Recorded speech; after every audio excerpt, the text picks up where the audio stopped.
so very many things, so many steps to take. Like right now, sign our petition.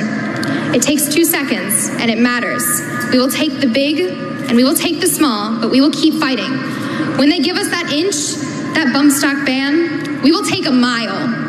We are not here for breadcrumbs, we are here for real D.C. at the change. March for Our Lives protest. We're talking to attendees about what they want to see. And when they talk about banning assault weapons, do they know what assault weapons are? Let's find out. What sort of policy changes would you like to see enacted? I think there needs to be a complete ban on assault weapons. We need laws in place that are going to prevent people from walking into schools with assault rifles.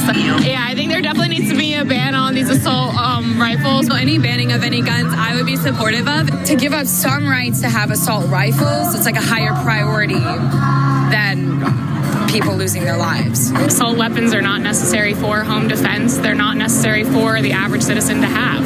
What laws would you like to see? What kind of guns would you like to see banned? Just assault rifles. Who would support the ban of assault weapons moving forward? How many of you would support banning the sale of assault weapons moving forward? So many so steps 5 out to of 5. take. Like right now, sign our petition. It takes 2 seconds, and it matters. We will take the big, and we will take the small, but we will keep fighting. When they give us that inch, that bump stock ban, we will take a mile. We are not here for breadcrumbs, we are here for real change. You can hear the people in power shaking.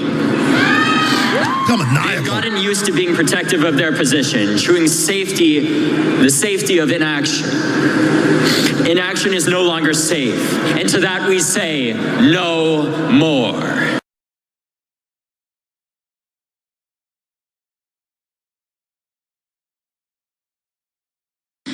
Minutes and 20 seconds with an AR-15, and my friend Carmen would never complain to me about piano practice.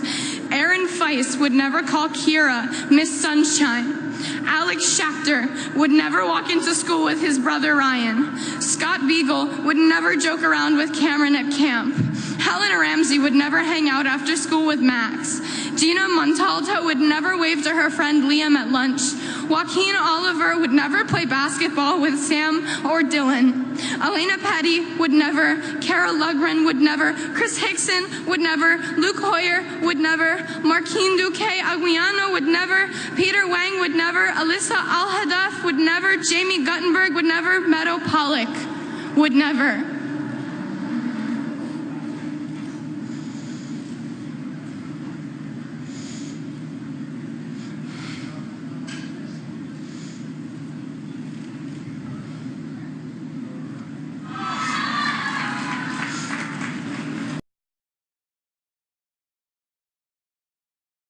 To these very powerful politicians from your home state.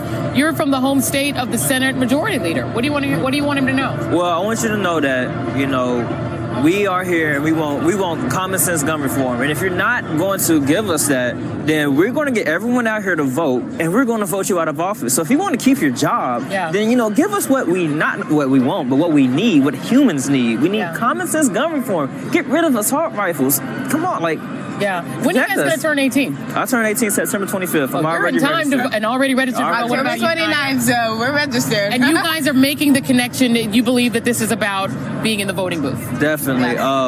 Emma Gonzalez, she already put an emphasis on it, because we do have some very inflexible congressmen, so maybe we won't get gun reform the next day, but nonviolent direct action takes time. It's not going to happen overnight. Yeah. So one thing that we can do is get people out here voting, because even if we don't get gun reform, we're going to vote the people in office out, and we're going to vote people who want gun reform, who care about us. We're going to put them in office. Absolutely. And what happened in Alabama, does that give you guys sort of a fresh start to say, wait a minute, you can have substantial change even in a red state. Definitely. People aren't listening to their constituents. Look, they can get voted out even there. Who are involved in this gun debate. Those that want no changes on guns, believe me, they're there and they're strong. And those people that think there ought to be significant changes, even while we protect the Second Amendment. And the third group are a bunch of politicians who are afraid of their own shadows. And the fact is, if we can keep the pressure on, we're not going to change everything overnight, but you can get significant changes. But every citizen, as long as they are law-abiding, also has the right